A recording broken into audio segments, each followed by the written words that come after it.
Xayrli kech, xayrli kech, suyumli vatandoshlar, vatan suygan qarindoshlar. Dadi, bizga o'xshash vatan sirtida vatandek urug' tuqqanlar bilan hech qanday bir aloqa qilolmay qon jiran ichida yig'layotgan qarindoshlar. Bugun Turkiyada o'tkazilgan xalqimizning namoyishlarini ko'rdim, ko'nglim shundoq yerim bo'ldi. Men eng avval so'zimni boshlashdan burun Turkiyada shu so'qoqda qishda bo'lsin va yoki bugünkidek yomg'irda bo'lsin, har qanday sharoitning ostida aşağıda namoyish qilayotgan Turkiyadagi barliq vatan suygan qarindoshlarimga ko'pdan ko'p rahmat aytaman. Millatimga deydig'anim mana shu qarindoshlar, vatanning davosi faqatla ota-onasi, urug' tuqqanlari jazo lageriga kirib ketgan u xalqning davosi emas. Osh tuproqda ko'milgan, osh tuproqda qon bergan bütün xalqninki ajdodlarimizning qon qitasini elish va mustaqil davlat qurish davosi qarindoshlar. Shu sababdan meniki so'zimni boshlashdan avval ko'pchilikdan o'tindig'inim Turkiyada ko'chada namoyish qilayotgan qarindoshlarimizni yolg'iz tashlab qo'ymasliginglarni umid qilaman qarindoshlar. Meniki bugun ko'pchilik bilan o'rtoqlashadigan ozroq masala bor qarindoshlar. Bu masala bizcha aytgan vaqtimizda xushallanarli bir masala deb qarayman mening nazarimda. Ya'ni NATOda ochilgan o'rtaq ilingan qaror va G7 davlatlarniki dunyoda sanoatlashgan 7 davlatda 7 davlat guruhiniki ilingan qarorlari. Men bu temaga kirishdan avval eng avval millatim bilan bir yana xo'sh xabarni, garchi xabar topgan bo'lsanglarmi, yana xabarlantirib qo'yishni o'rtaq bir bu xo'shallikdan bahramand bo'lishni umid qilaman qarindoshlar. Xabaringlarda bor, Belgiya hukumati rasmiy holatda Uyg'urlarning irqiy qirg'inchiligini e'tirof qildi. Xitoyning Uyg'urlarga yurgizayotgan butun jinoyatlarni irqiy qirg'inchilik deb hisobladi. Undan burun, masalan, Chex Jumhuriyati e'tirof qilgan. Buning bilan Uyg'urlarning irqiy qirg'inchiligini rasmiy e'tirof qilgan, ya'ni Xitoyning Uyg'urlarga yurgizayotgan butun jinoyatlarni irqiy qirg'inchilik deb hisoblagan davlatlarning soni 6. G'ayri rasmiy shaklda, masalan, Yangi Zelandiya gerçi bunu haqiqiy ma'nodagi bir irqiy qirg'inchilik demisimi, ammo bu ig'ir darajadagi bu inson huquq dafsandichiligi deb turib hisoblagan chog'ning o'zida 7 davlat desak bo'ladi endi. Yana egallagan xabarlarga asoslangan chog'da masalan Italiya, Yevropadagi ba'zi davlatlarniki yana bu vaqtda qaror oldiganligi ko'rinib turyapti. Mencha bo'lgan chog'da Italiyadan yaxshi xabar chiqadi deb o'ylayman. Chunki Italiya Xitoyninki Ipak yo'li strategiyasidan chekinib chiqqan va Xitoyninki bütün jinoyatlarni to'nigan davlatlar desak bo'ladi endi. Chunki Xitoyning Ipak yo'li strategiyasidan chekinib chiqqanligini jakoladi. Mening bilishimcha Uyg'ur irqiy qirg'inchilik masalasini Yevropadagi davlatlar asta-asta buni to'nishga boshlaydi deb o'ylayman. Mening bilishimcha bizni ayni vaqtimizda BTTda inson huquqi bo'yicha ovoz berishda, ya'ni 22dan 39-40larga yetgan 39ga yetgan shu davlatlar mencha asta-asta bu Uyg'ur irqiy qirg'inchilik masalasini taltikus qabul qiladi degan umiddaman endi. Hem shundoq bo'lishini umid qilamiz. Shu sababdan butun millatimiz Chexiyaga, Belgiyaga ko'pdan ko'p rahmatini bildirdi. Zaten men o'zimning rahmatimni bildiraman. Millatimiz mangu bu millat, bu xalqniki mushundaq bir ig'ir kunda turayotgan, yo'qolish oldida turayotgan bu millatning ahzorini to'nib, buni rasmiy holatda Xitoy hukumatiga nisbatan sen irqiy qirg'inchilik qilyapsan deb jakolashning o'zi biz uchun aytgan vaqtimizda bir cho'ng bir yaxshi xabar. U yüzden millatimiz, xalqimiz zaten vatan millatni so'ygan barliq Uyg'urlar buningga rahmat deydi deb o'ylayman. Ham rahmatini chuqum deydi. Bugun meniki demoqchi bo'lgan asosliq temam qarindoshlar, sizlar bilan o'rtoqlashganimiz G7 davlatlarda elingan o'rtaq qaror va NATOning 30 davlatninki birlikda elingan qaror haqida men qisqacha bir tushuncha berib o'taman qarindoshlar. Nima uchun? Masalan, G7dek davlat o'tirib bu yerda bir nuqtaga keldi, bir maydonga kelib, yig'ilib o'tirib, dunyoning umumiy vaziyatini muzokara qildi.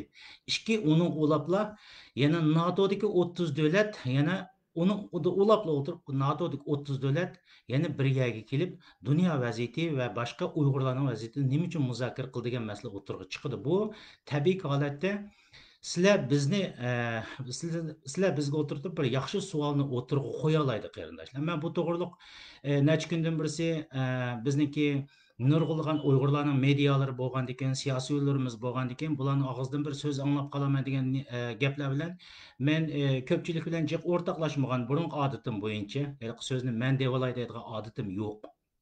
Shu sababdan to'diq.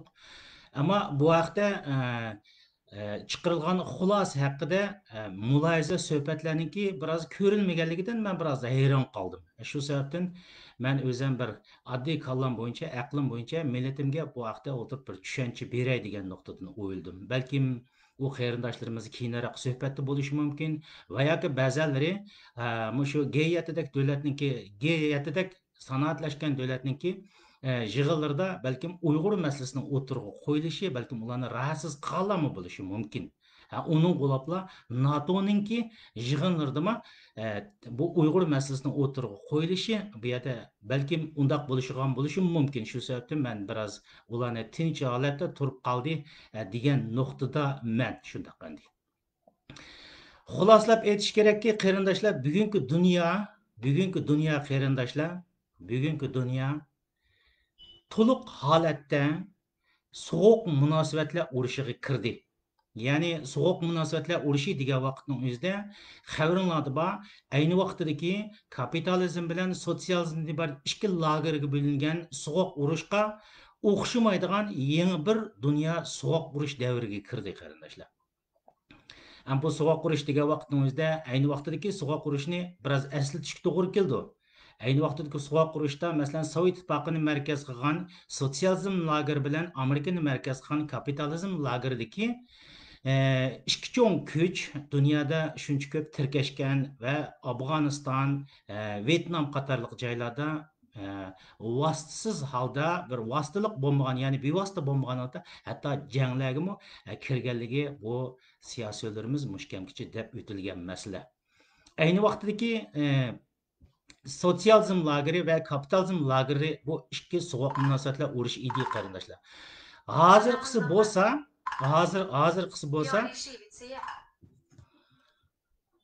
WhatsAppda so'zlar to'xtab ketdi ekan, ovozni aytayotmoqman.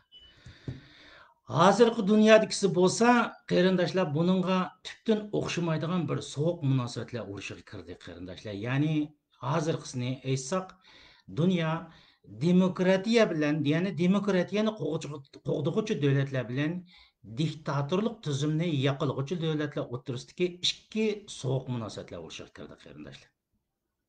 Endi biz bu yerda xuloslab aytgan vaqtimizda undaq bo'lsa birinchi qadamdagi sotsializm bilan kapitalizm o'rtasidagi ikki sovuq munosabatlar urushi Sovet ittifoqining yiqilishi bilan oxirlashgandan keyin bugun nima deb o'tirib bu yerda demokratiya bilan diktator o'rtasida dunyoda bir sovuq munosabatlar urushi paydo bo'ldi degan bir savol paydo bo'ldi qarindoshlar.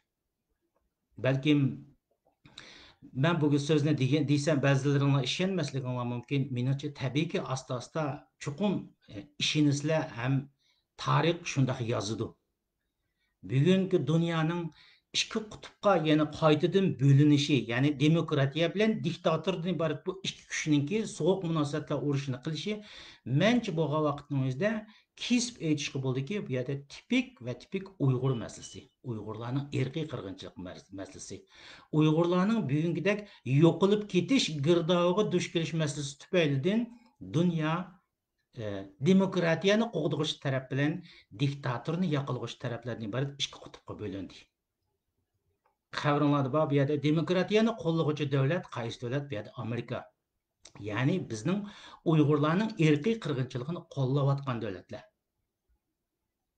Bunun aksi bo'lgan vaqtimizda xabaringlarda bor, biz Uyg'ur millatini yo'qotish uchun bir balvoq siyosatni ijro qilish orqali 65 davlat, hatto 70 davlatning kayniga agashtirgan dunyodagi tipik Xitoyga agashayotgan diktator davlatlar.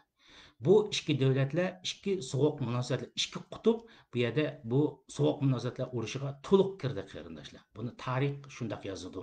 Tarix shundoq xotirlaydi. Nima uchun sovuq munosabatlar urushiga kirdi desa, milliondan ortiq Uyg'urlarning jazo lagerida bo'lishi, majbur emgaklarga silinishi, u millatninki Uyg'ur degan bu bizning millatimizning, ya'ni bizning dunyoda qisirlashtirish orqali dunyoda yo'qolib ketishdan iborat bu xatarga duch kelganligini demokratiyani qo'g'dug'uchi davlatlar, ya'ni Amerika, g'arb dunyosi buni bu adolatsiz sistemini to'xtatmasak, tur demasak, bizning bu demokratiya, erkinlik degan prinsipimizning bir tiyinga oqmaydi degan nazariyaga bular ishondi. Shu sababdan dünya o'tirib bu ikki qutbga kirdi desak to'g'ri bo'ladi qarindoshlar. Sabab bu yerda kesib aytish kerakki, masalan, Xitoyniki elingan qarorlarda qarasanlar, Xitoyning Sharqiy Janubiy Osiyo davlatida tahdid paydo qilishi, u qilishi, bu qilishi degan masalalar bor. Undaq tahdidni hisoblab kelsanglar, masalan, Sovet ittifoqidan keyin masalan Rossiya hukumati ta hozir qadar Yevropaga tahdid solyotdi. Bu tahdid tufaylidan o'ltirib anda bo'lgan bo'lsa yana bir qutbga bo'linib ketgan, orilib ketgan ish bo'lmadi ya. Bu yerdagi tipik masala dunyoning Uyg'ur millatininki mushundaq ko'z oldida yo'qolib ketadigan mushu reallikni bir qism dunyodagi demokratiyani yoqilg'uvchi davlatlar buni aslo va aslo qabul qilmaydiganligidan iborat. Bu reallikni dunyoga jakolidi desak xato bo'lmaydi qarindoshlar. Masalan, buning tipik misoli G7 dunyodagi sanoatlashgan 7 davlat yig'inida Uyg'ur masalasini o'tirib qo'yilishi, boshqa dunyoning muhit masalasidan boshqa yana bu yerda tipik Uyg'ur masalasini o'tirib qo'yilishi. Garchi bu yig'inda Jo Bayden afandim Uyg'urlarning erkiy qirg'inchilik masalasini tipik holatda o'tirib qo'ygan bo'lsa-mu bu yerda aslidagi qeri Jahongir va natsist davlat Germaniyaning qarshi turishi bilan tadrijiy holda bu yerda Uyg'ur majbur emgigini oxirlashtirishdan iborat bu qaror elindi. Gerçi bunun qarşı Germaniya başqa dövlətlər qoşulğan bolsa, təbii ki, bu yerdə Biden əfəndim oturub qoyğandikin Uyğur erki qırğınçılığını axırlaşdırışdan ibarət bu şərtni oturub qoyğandikin bununğa qarşı durmağan bolsa, məsələn Germaniyadək erkçi Yahudilar erki qırğınçılığın bu xalq, bu millət hazırki hakimiyyət bununğa bu şərtə qarşı çıxmağan bolsa, təbii ki, oturub bu yerdə Uyğur erki qırğınçılığını axırlaşdırışdan ibarət bu bir şərt bu yerga qo'yilgan shartga chuqur qo'shilgan bo'ladi va shu bo'yicha qaror olingan bo'ladi. Ammo mayli nim bo'lsin qarindoshlar, bu albatta yenim ilgirlagan holda ustal yuziga chuqur chiqadi deb o'ylayman. Ammo Uyg'ur masalasi xalqarada to'liq xalqaralashdi. Ya'ni Uyg'ur masalasi, Uyg'urlarning erkiy qirg'inchilik masalasi dunyoda ikki qutbga bo'linishning birdan-bir sababkori bu bo'ldi desak, hech qanday vaqt xato bo'lmaydi qarindoshlar. Hech qanday vaqt xato bo'lmaydi. Masalan, uning ulab olsanglar NATOda 30 davlatniki birlashma yig'inida ayni vaqtdagi davlatimizningki tashqi ishlar davlatimizning bosh ministri Jens Stoltenberg, hozirgi NATOning general sekretari bo'lgan Jens Stoltenberg afandimning degan so'zini yaxshiroq anglab beqinglar.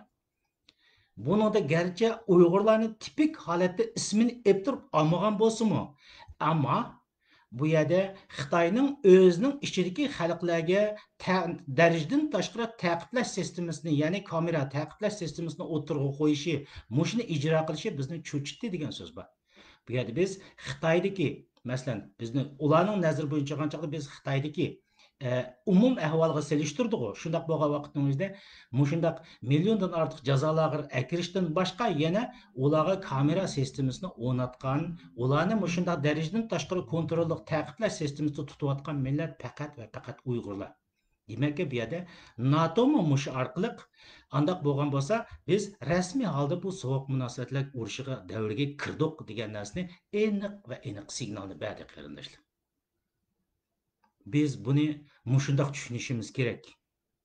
Bizning da'voyimiz menchi bo'lgan chaqda xalqarada inson huquq va tragediya masalasi bo'yicha aytgan chaqda g'arb dunyosi cho'qim hal qilmasi bo'lmaydigan birdan-bir siyosiy masalaga aylandi desak, hech qanday vaqt xato bo'lmaydi qarindoshlar.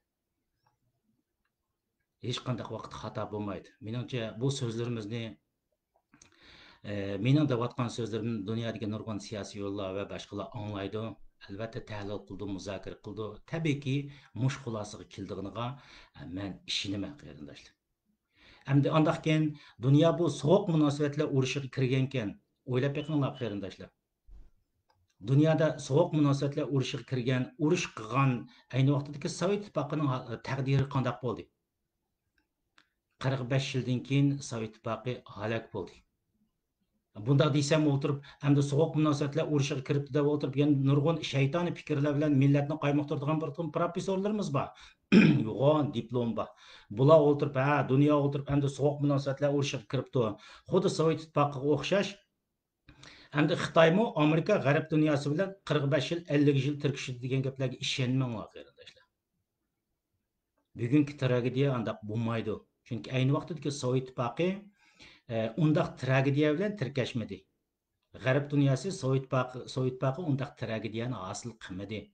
Milliondan ortiq insonlarni, necha million insonlarni jazolarga akirib oldigan, bir millatni tub yiltizdan yo'q qilib etadigan bundaq strategiyani ayni vaqtida Sovet ittifoqi ijro qilmadi. Shu nuqtadan aytgan vaqtimizda bugun Uyg'urlarning masalasi bo'lsa, ayni vaqtdagi Sovet ittifoqining bilan eppagan sovuq munosabatlar urushdan tubdan farqlanadigan nuqta millionlagan Uyg'urlarniki u yerda yo'qolib ketish, girdobga duch kelishi. Mushu masala mencha bo'lgan vaqtimizda ma inson huquqiy adolat va haqqoniyatni so'ygan Yevropa, Amerika davlatlarining qadamini cho'qim tiziltidi degan nuqtadaman. Shu nuqtadan bu demokratiya va diktatordan iborat bu ikki qutbga bo'lingan sovuq munosabatlar urushi menimcha bo'lgan vaqtimda Sovet ittifoqi davridagi o'xshash unda uzunga so'zildi degan fikrga men qarshi. Menimcha bo'lgan vaqtimizda bu demokratiya Xitoy bilan ya'ni Amerika o'tirisidagi demokratiya bilan diktator o'tirisidagi bu sovuq munosabatlar urushi menimcha bo'lgan vaqtimizda uzun bo'lmaydi qarindoshlar. Shuning uchun biz maslimizda umidvor bo'lishimiz kerak. Biz ayni vaqtning o'zida bizning da'voyimizni u davlat anglamadi, bu davlat anglamadi, manfaat tufaylidan anglamayotidi, Xitoydan manfaat kelyotidi, u yuzdan anglamayotidi, anglamaydi, qilmaydi degan nuqta bilan keldik. Bugun o'ylab beqinglar.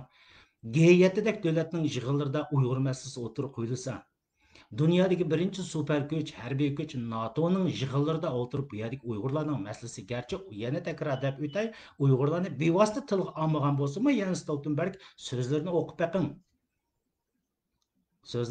beqing. O'zining xalqiga darajadan tashqari ta'qiblash sistemasini olib qolgan bu harakatlardan biz cho'chidik degan narsa bu yerda tipik holatda Uyg'urlar qartyapti. Bundaqkan bizning masalamiz to'liq xalqaralashdi qarindoshlar. To'liq bir xalqaroning masalasiga aylandi. Shuning uchun biz bu nuqtadan umidvor bo'lishimiz kerak. Xalqaro bilan moslashishimiz kerak.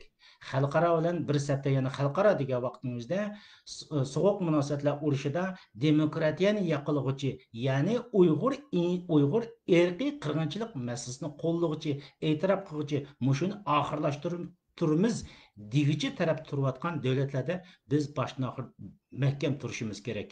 Ittifoqlashishimiz kerak. Qo'ldan keladigan barliq ishlarni qilishimiz kerak qarindoshlar. Hozirgidek bundaq mavjud chechilan holatlarni chuqum oxirlashtirishimiz kerak qarindoshlar.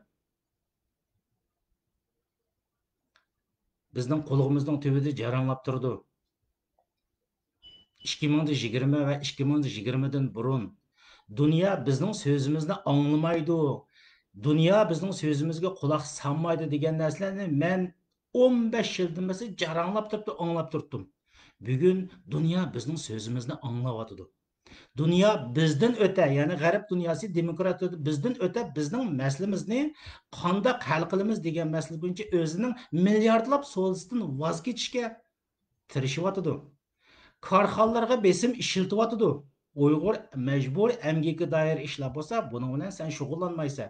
Undaq korxonalardan hatto jarima oladigan to'g'riliqmi bu yerda o'tirib davlatlar orqa-orqadan qarorlarni ma'qullayotdi qarindoshlar. Qani ayni vaqtimizda manfaat uchun bizning so'zimizni anglamaydi degichilar. Andaqsa Uyg'ur erkiy qirg'inchiligi desa, qo'limizda isbot yo'q degichilar. Uyg'ur erkiy qirg'inchiligini deymiz deyotishda Biz o'tirib, yap madaniyatimizni tunishtiramiz deb o'tirib, festival o'tkazamiz deguchilar. Bu fakt realliklarni sizlar ko'rdinglar. Millatimiz buni ko'rdi. G'arb dunyosining Uyg'urlarning mana insoniy tragediyasi, irqiy qirg'inchilik masalasi kelgan vaqtida millionlab o'zining sodlaridan voz kechalaydiganligini biz ko'rdik qarindoshlar. Bu reallikni endi qabul qilishimiz kerak, e'tirof qilishimiz kerak, ular bilan hamkorlashishimiz kerak.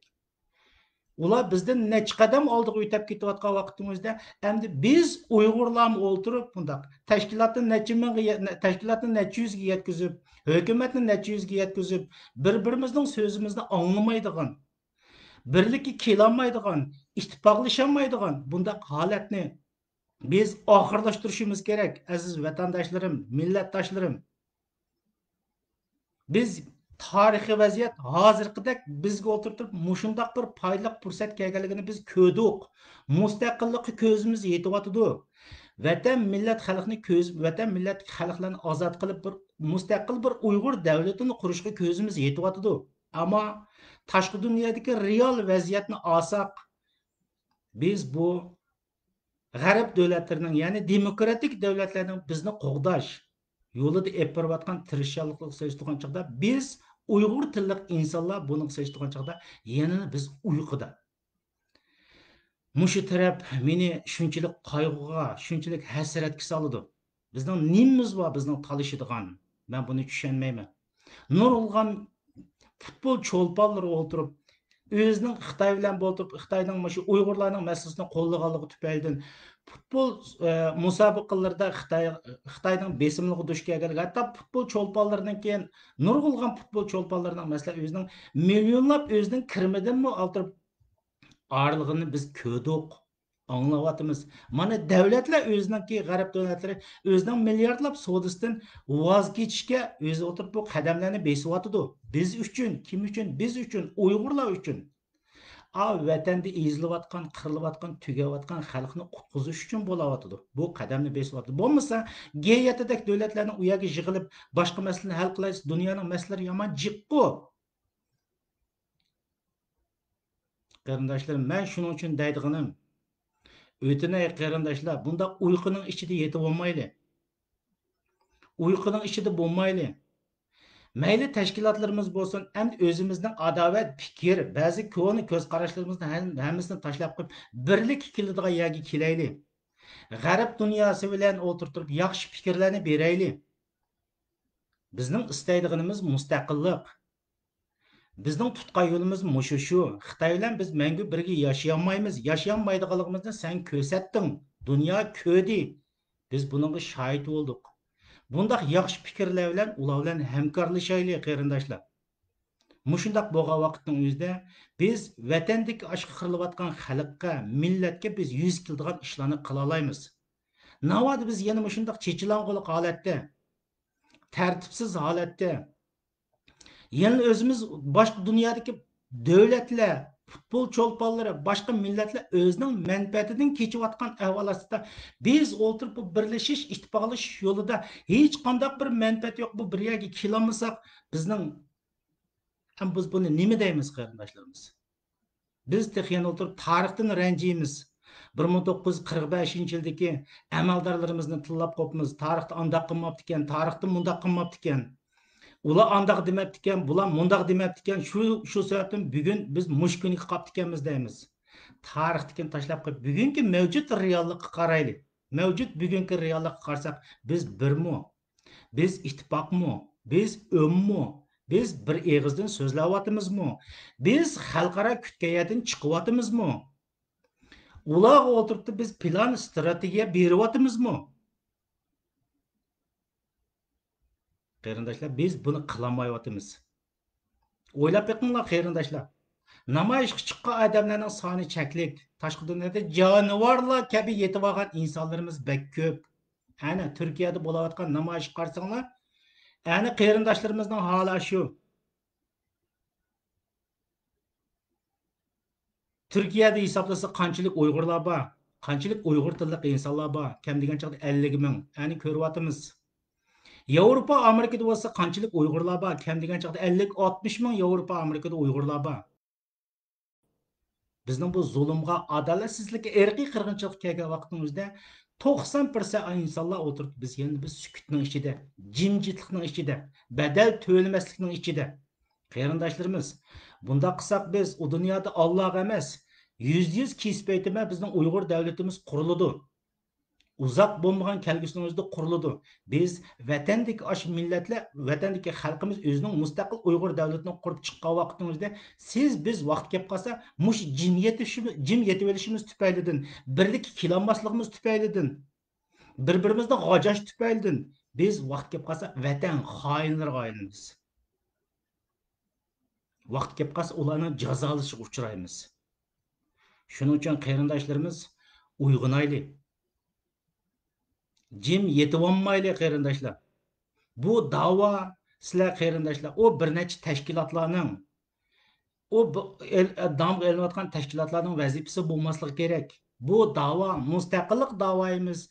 Bir bütün tashqi dunyoda turayotgan bütün Uyg'urlarning, Uyg'ur tillik insonlarning, Uyg'ur bo'lmasangiz, shu vatanda yashayotgan, vatandagi tuz haqqini yegan barliq millatlarning, barliq xalqlarning o'rtaq vazifasi bo'lgan vaqtimizda bu mustaqilligimiz tezroq amalga oshadi. Vatan, millat, xalqni burroq qutqizib, mustaqil bir davlatimizni qurishni tezlashtirishga yordam bo'ladi. Hozirgidek bu jonivorlar kabi yetib olish, buningdan o'tirib turib tiki yo'q gaplar bilan ranjib qo'yish, u tashkilot bu tashkilotda ranjib qo'yish orqali bizning ishimiz ish bo'lmaydi qarindoshlar. Shuning uchun butun dunyodagi vatan suygan Uyg'ur qarindoshlarimizdan deydiganim, o'tindiganim shu, tashkilot rahbarlaridan, tashkilotlardan, barliq millatdoshlarimdan o'tindiganim shu, birlashaylik, ittifoqlashaylik qarindoshlar. Ittifoqlashaylik qarindoshlar. Ittifoqlashaylik. Yana deydiganim ittifoqlashaylik. Xalqaro vaziyat siz biz o'ylamagan narsadan eshib ketdi, o'tib ketdi. G7da tilga olindi, NATOning yig'inida tilga olindi. Bütün dünyaya qarasınız, bütün dünya oturup Uyghur meselesini ya Uyghur irqiy qirg'inchilik meselesi bütün dünyanın asasen degan diqqati aşiyada. Shuning uchun bizni qo'llagan demokratik davlatlar bilan yaxshi hamkorlashaylik, ittifoqlashaylik. Qo'limizdan kelishicha barliq yaxshi fikrlarimizni shularga beraylik. Deydigan shuarimiz millat, vatan, millat xalqini tezroq qutqizish kerak. Lagerlar chuqum taqilish kerak. Milletimiz chuqum ozod bo'lish kerak. Uyg'urlar chuqum o'zining mustaqil davlatini qurish kerak degan bu shuar bo'yicha ularga har doim beradigan fikrlarimizni, shunday yaxshi fikrlarimizni berib turaylik qarindoshlar.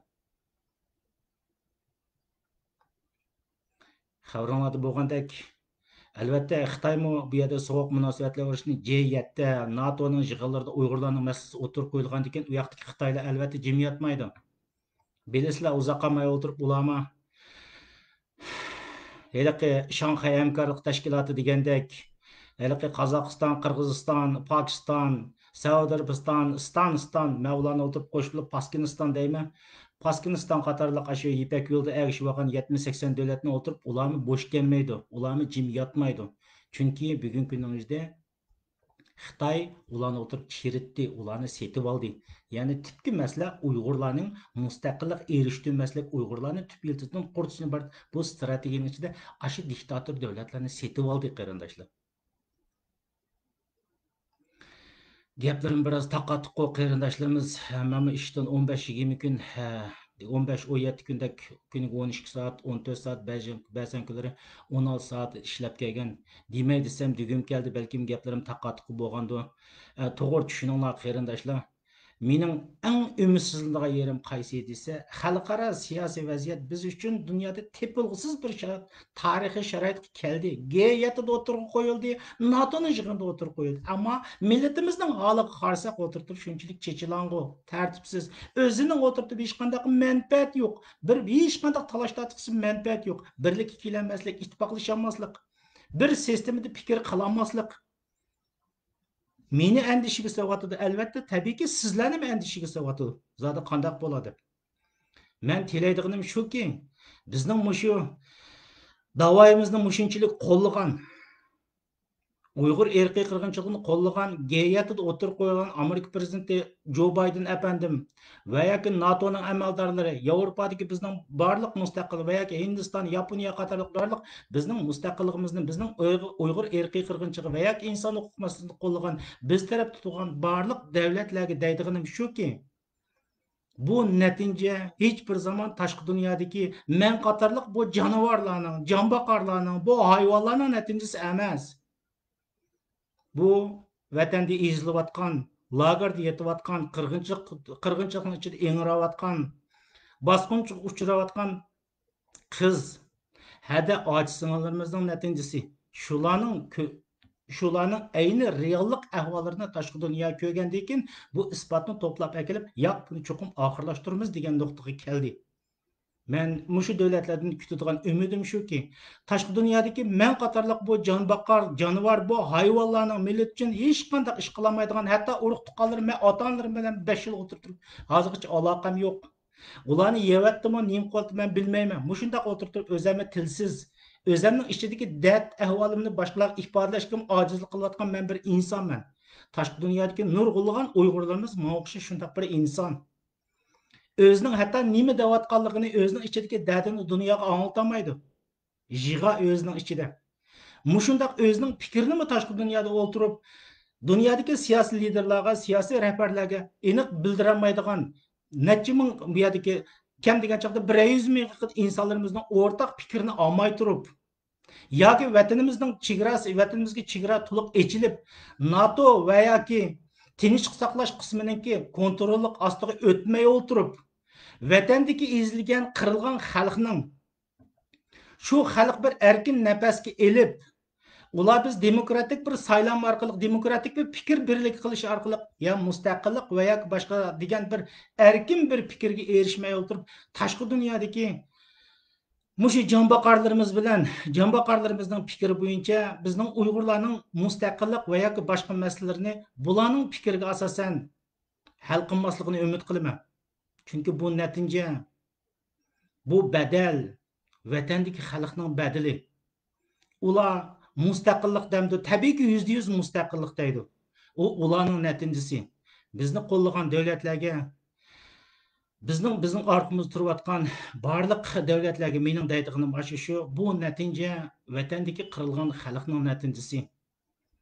Aşılar qachon erkin nafas elib, xalqarodagi tinchlik saqlash qismi va yoki NATOning yardım asosida qachon bir o'tirib erkin nafas olgan vaqtingizda shularning erkin ovozi bo'yicha o'zining nima ish qildiganligini, qanday davlat qurdiganligini fikrini olmay o'tirib, tashqi dunyodagi bu jonbaqarlarning fikri bo'yicha Uyg'ur millatining taqdirini yoki u yoqqa yoki bu yoqqa qilmasligini umid qilaman. Tabiiyki men uni qilmaydi deb o'ylayman.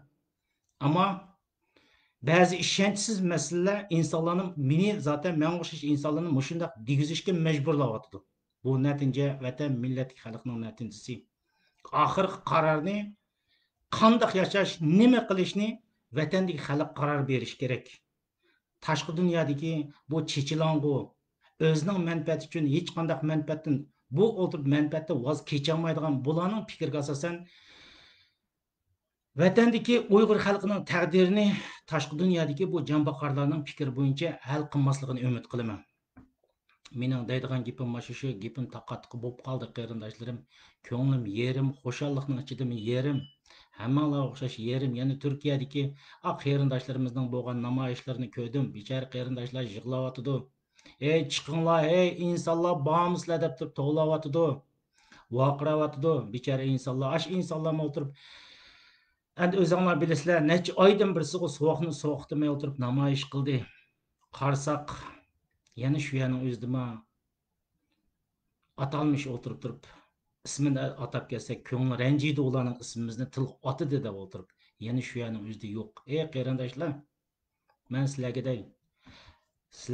qarindoshlar, bir inson o'tirib uyda bir ishmush yo'qotib ketsimi? Mening ishmushigim nada deydi qarindoshlar. Men ishmushigim 5-6 oy bo'ldi yo'qolib ketdi. U nada deydi. Bu insondagi eng aqalli bir sevgi. Bu nada deydi. Bizning ota-onalarimiz, men bo'lsam ota-onalarimni 5 yildan birisi men ko'ramadim. Men nada deyman. Biz mushunchalik gaplarni deyamsak, mushunchalik gaplarni demasak, o'ylab boqinglar qarindoshlar. Bizning bu insonligimiz nada qoladi? Biz o'zimizni inson deymizmi qarindoshlar? hamma narsani u yoqdan bu yoqqa o'tirtib bir-biriga qarama-qarshi qilib olmaylik. Bizning davoyimiz yomon cho'ng yuqorilab ketdi. Yuqorilab ketdi. Yani G7'ning arxivlariga tushib bo'ldi. Shundaqkan biz mustaqil bo'lmaymiz degan shuardan boshqa barliq shuarlarning hammasi bizga foydali qarindoshlarimiz. Mening deydigan gapim shu, takror xayrli kunlar bo'lsin, gapim taqatliq bo'lib qoldi. Yaxshi yer bo'lsa foydalansizlar qarindoshlar. Yana sizlarga eng oxirida day qarindoshlarimiz bizning da'voyimiz to'liq bir xalqaroliq saviyaga, birinchi nomerlik darajaga kirdi. Xulasi gap, nima uchun o'tirib dunyo ikki qutbga bo'linib ketdi? Demokratiyani yoqilg'uchi kuchlar bilan diktatorni yoqilg'uchi kuchlar o'rtasida ikki qutbga bo'linib ketdi desak, bu yerda tipik Uyg'ur irqiy qirg'inchilik masalasi qarindoshlar. Xo'sh, takror xayrli kashlar bo'lsin. Ko'rishga omon bo'laylik qarindoshlarimiz. Xo'sh.